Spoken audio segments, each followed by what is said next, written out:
So doon sa negosyo natin, doon sa cafe, alam mo naman na kayong dalawa lang yung mapagkakatiwalaan ko. Mawawala lang ako ng ilang araw. May kailangan lang akong asikasuhing importante. Sige mahal, ako na bahala dito sa bahay. Tsaka nandito naman si Marky eh. Tutulungan niya ako sa negosyo natin. Sige, tol. Unahin mo na yung lakad mo. Mukhang importante eh. Ako nang bahala kay Camille. Sa negosyo mo.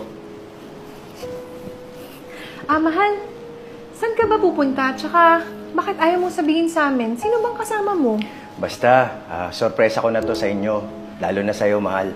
Tsaka hindi mo naman kailangan mag-alala pa. Kasama ko naman si Dr. Bailon. Kaya ligtas ako.